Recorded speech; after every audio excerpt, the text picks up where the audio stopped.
السلام عليكم ورحمة الله تعالى وبركاته. بسم الله الحمد لله والصلاة والسلام على أشرف المرسلين وعلى آله وصحبه أجمعين أما بعد. قال رسول الله صلى الله عليه وسلم الجنة تحت أقدام الأمهات. ബഹുമാനപ്പെട്ട ഉസ്താദുമാരെ, പ്രിയപ്പെട്ട വിദ്യാർത്ഥി സുഹൃത്തുക്കളെ, അസ്സലാമു അലൈക്കും.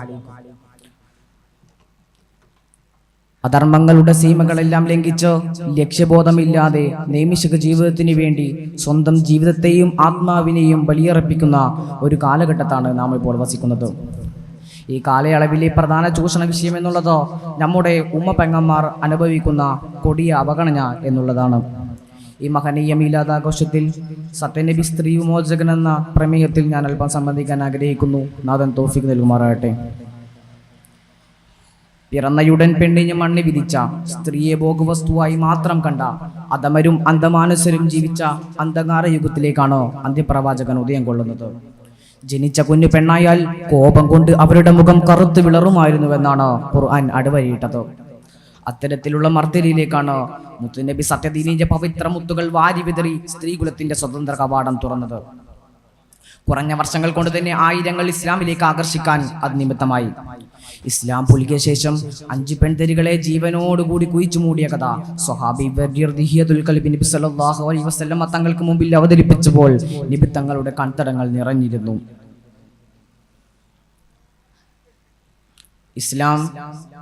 ഇസ്ലാം പെണ്ണിന് നൽകുന്ന ആദരവും ബഹുമാനവും സ്വാതന്ത്ര്യവും മറ്റൊരു മതവും നൽകുന്നില്ല. ഒരു സ്ത്രീ മകളാവുമ്പോഴും ഭാര്യയാവുമ്പോഴും ഉമ്മയാവുമ്പോഴും അത്യാദരവിനും ബഹുമാനത്തിനും അർഹയാണെന്നാണ് ഇസ്ലാമിക അധ്യാപനം.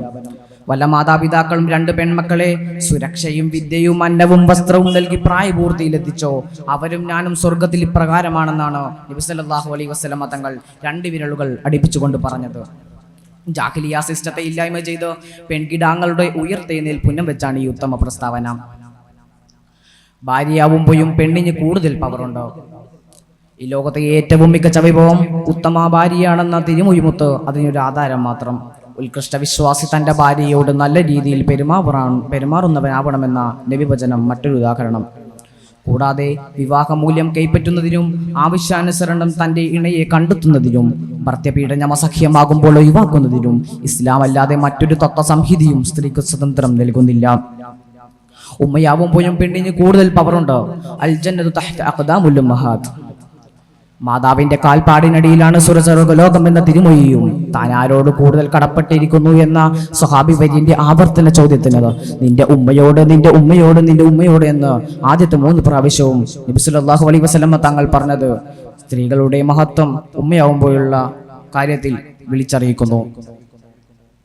സ്വത്തവകാശ വ്യവസ്ഥയിലും മാന്യമായ പരിഗണന ഇസ്ലാം പെണ്ണിന് നൽകുന്നുണ്ട്. ജാഹിലിയ കാലത്തും ചില മതങ്ങളിൽ പെണ്ണിനെ പടിയടച്ച പിണ്ടം വെച്ച് പാടിയെ പങ്കെടുക്കുമ്പോൾ അവരുടെ കൈകാര്യ കർത്ത മഹത്വത്തിന്റെ തോതനുസരിച്ചുള്ള പരിഗണന ഇസ്ലാം വകവയ്ക്കുന്നു.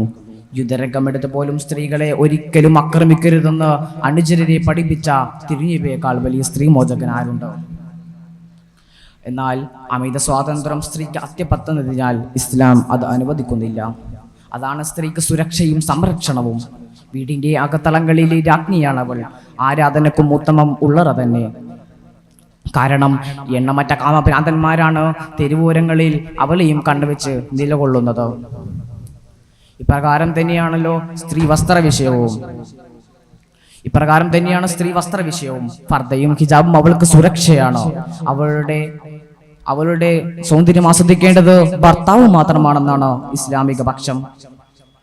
അഥവാ ഈ കാലത്തിലുള്ള സ്ത്രീ സുരക്ഷാ സംരക്ഷണ സാധ്യതകളും അത് ശരിവെച്ചു കഴിഞ്ഞു. പീഡനങ്ങളുടെ മുഖ്യ കാരണം സ്ത്രീകളുടെ അഴിഞ്ഞാട്ടമാണ്. അത് എപ്പോഴത്തെയും ഒരു സത്യമാണ്. അപ്പോൾ വിമർശകർ ഇസ്ലാം പെണ്ണിന് നൽകുന്ന ഇത്തരം സ്വതന്ത്ര നിധികൾ കണ്ടില്ലെന്നടിക്കരുതെന്നും വിശ്വാസികൾ ഇസ്ലാം നൽകിയ സ്വതന്ത്രരേഖയ്ക്കപ്പുറം കടക്കരുതെന്നും ഉത്ബോധിച്ചുകൊണ്ട് ഞാൻ നിർത്തുന്നു. അൽഹംദുലില്ലാഹി റബ്ബിൽ ആലമീൻ. അസ്സലാമു അലൈക്കും.